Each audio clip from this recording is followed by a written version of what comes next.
پاکستان کی تاریخ میں اگر ہم ان ادوار کو دیکھیں جنہوں نے ملک کے سیاسی اور جغرافیائی نقشے کو بدل کر رکھ دیا تو ان میں سب سے اہم اور تکلیف دہ دور جنرل یحییٰ خان کا دور حکومت ہے۔ یہ وہ وقت تھا جب پاکستان نہ صرف اندرونی سیاسی بحران کا شکار تھا بلکہ مشرقی پاکستان میں ایک ایسا طوفان اٹھ چکا تھا جس نے آخر کار ملک کو دو حصوں میں تقسیم کر دیا۔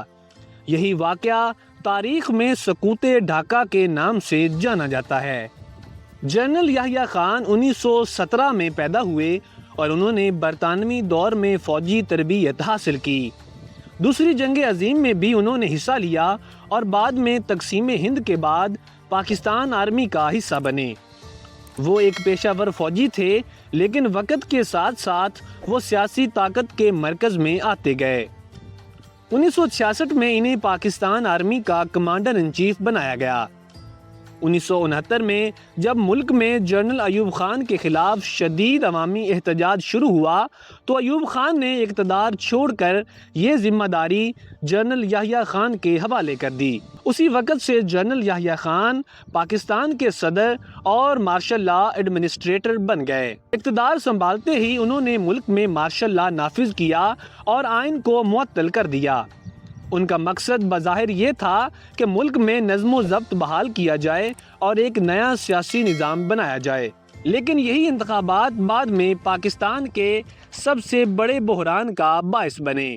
ان انتخابات میں مشرقی پاکستان کی عوامی لیگ جس کی قیادت شیخ مجیب الرحمان کر رہے تھے اس نے تاریخی کامیابی حاصل کی۔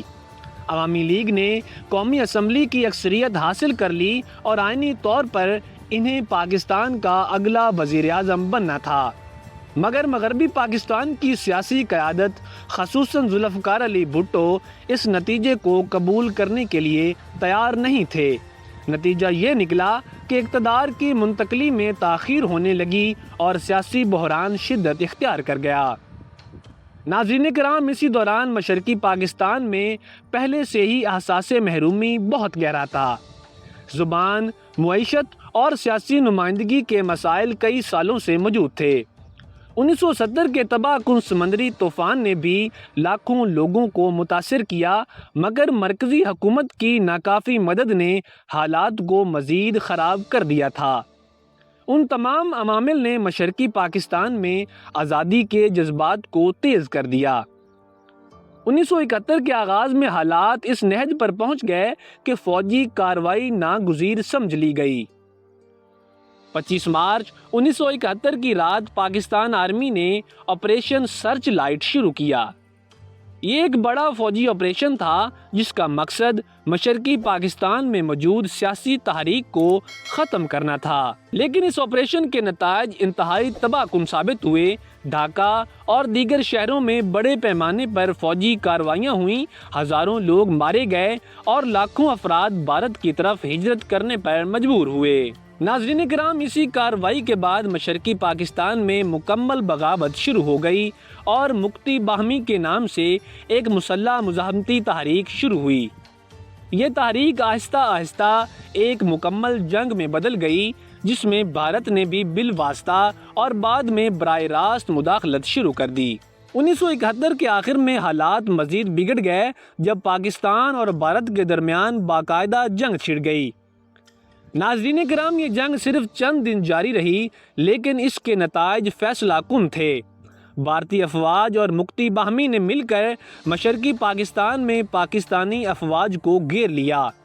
حالات اتنے خراب ہو گئے کہ 16 دسمبر 1971 کو ڈھاکہ میں پاکستانی افواج کے کمانڈر جنرل نیازی نے ہتھیار ڈال دیے۔ تقریباً 90,000 سے زائد پاکستانی فوجی قیدی بنائے گئے اور اسی دن مشرقی پاکستان ایک آزاد ملک بن گیا جس کا نام بعد میں بنگلہ دیش رکھا گیا۔ یہ لمحہ پاکستان کی تاریخ کا سب سے بڑا سانحہ سمجھا جاتا ہے جسے سقوط ڈھاکہ کہا جاتا ہے۔ اس سانحے کے بعد پاکستان دو حصوں میں تقسیم ہو گیا۔ مغربی پاکستان وہی پاکستان رہ گیا جبکہ مشرقی پاکستان ایک علیحدہ ملک بن گیا۔ ناظرین کرام، اس پورے واقعے میں جنرل یحییٰ خان کا کردار انتہائی اہم اور متنازع تھا۔ ان کے ناقدین کے مطابق انہوں نے سیاسی بحران کو سنبھالنے کے بجائے فوجی طاقت کا استعمال کیا، جس سے حالات مزید بگڑ گئے۔ انتخابات کے بعد اقتدار کی منتقلی میں تاخیر اور طاقت کے استعمال نے مشرقی پاکستان میں غصے اور علیحدگی کے جذبات کو مزید بڑھایا۔ سقوط ڈھاکہ کے بعد جنرل یحییٰ خان کو اقتدار چھوڑنا پڑا اور ان کی جگہ ذوالفقار علی بھٹو نے حکومت سنبھال لی۔ بعد میں یحییٰ خان کو نظر بند کر دیا گیا اور وہ اپنی زندگی کے آخری سال خاموشی میں گزار کر 1980 میں وفات پا گئے۔ ناظرین کرام، یہ پورا دور پاکستان کی تاریخ میں ایک ایسا باب ہے جس نے نہ صرف ایک ملک کو دو حصوں میں تقسیم کیا بلکہ یہ بھی دکھایا کہ سیاسی عدم استحکام، عوامی محرومی اور طاقت کا غلط استعمال کس طرح ایک ریاست کو ٹکڑے ٹکڑے کر دیتا ہے، اور اس سے یہ بھی ظاہر ہوتا ہے کہ کس طرح ایک ڈکٹیٹر نے ملک کو ناقابل اتلافی نقصان پہنچایا۔